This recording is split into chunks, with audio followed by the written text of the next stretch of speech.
देखो बेटा, अपने मिनिमा मैक्सिमा देख लिया था रिजल्टेंट इंटेंसिटी का। तो उसी तरह से मिनिमम इंटेंसिटी की कंडीशन भी निकाल सकते हैं। तो मिनिमम इंटेंसिटी के लिए क्या होगा, कॉस फाई नॉट की मिनिमम वैल्यू आ जाएगी -1 हो जाएगा कॉस फाई नॉट। ठीक है। तो फाई नॉट कितना आ जाएगा आपका, 2n+1 इंटू पाई आ जाएगा। एन क्या है, 0 1 2 3 इस तरह का है।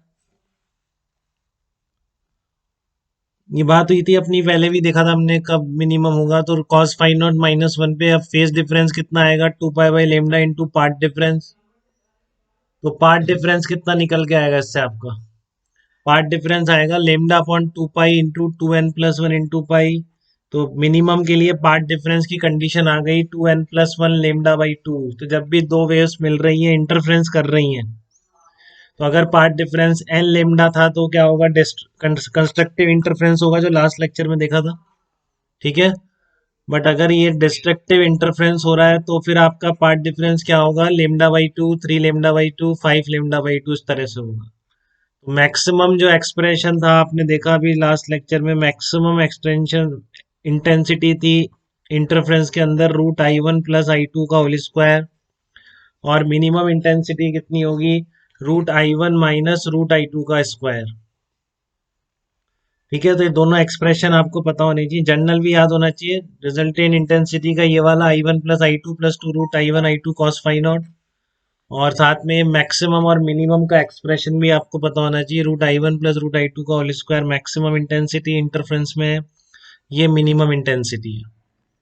ठीक है। तो I1 = I2 अगर हो जाएगी तो फिर आपको जो केसेस हैं वो भी एकदम रटे हुए होने चाहिए, डायरेक्टली यूज होंगे बेटा। ये इस वाली जो एक्सप्रेशन था इसमें आप I0 रख दो, I1 I2 को।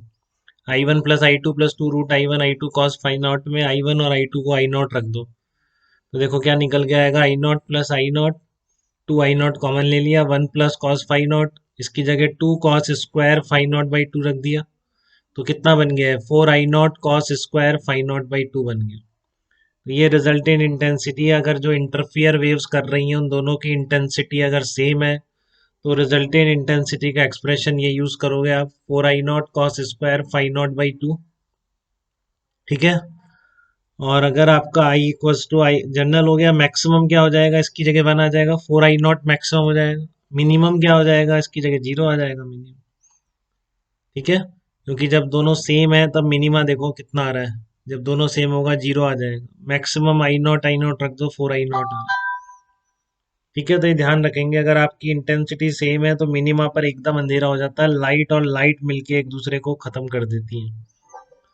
तो ये आपने पहले कभी नहीं देखा होगा ऐसी सिचुएशन, बट ऐसा हो सकता है। इंटरफ्रेंस इसी का नाम है कि लाइट और लाइट मिलके पूरा अंधेरा भी क्रिएट हो सकता है, अगर उनकी इंटेंसिटी सेम हो और पार्ट डिफरेंस इनमें से कोई हो। पार्ट डिफरेंस समझ रहे हैं ना, दो लाइट कहीं से चल के पहुंच रही है तो दोनों के लेंथ में डिफरेंस। ठीक है। अगर आपका इस पाथ की लंबाइयों का डिफरेंस इनमें से कोई हो गया तो मिलके क्या क्रिएट करेंगी, अंधेरा क्रिएट करेंगी। बट बात वही है कि हम डेली लाइफ में नहीं देख सकते हैं ये सब चीजें, क्योंकि डेली लाइफ में कोहेरेंट सोर्सेज नहीं बनते हैं। तो ये फाई नॉट कॉन्टिन्यूसली वेरी करता रहता है आपका, और उस कॉन्टिन्यूस वेरिएशन के कारण बार बार मैक्सिमम मिनिमा होता रहता है। अभी हर जगह हो रहा है, सुपर पोजिशन से ही रिजल्ट आया है, और कहाँ से आया है, सुपर पोजिशन तो हो ही रहा है हर जगह। बट वो स्टेबल नहीं रहता है बेटा लाइट का, क्योंकि आपके जो सोर्सेज होते हैं सारे किस तरह के सोर्सेज हैं, इनकोहेरेंट सोर्सेज हैं आपके, कोहेरेंट सोर्सेज नहीं है। ठीक है। कोहेरेंट सोर्सेज बनाने के लिए हमको यंग डबल स्लिट एक्सपेरिमेंट पढ़ना पड़ेगा, बट उससे पहले कुछ इस जो आपने एक्सप्रेशन निकाले इंटेंसिटी के, इसी की मैं दो चार प्रॉब्लम करा रहा हूँ आपको, देखो। ठीक है ना। तो यहाँ पे आप लिख सकते हैं, इसका मिनिमम इंटेंसिटी 0 होने का मतलब है लाइट एंड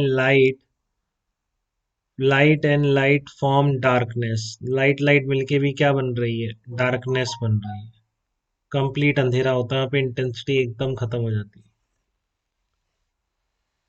तो हम कुछ प्रॉब्लम्स ले रहे हैं I1 I2 के फार्मूलों पे बेस्ड।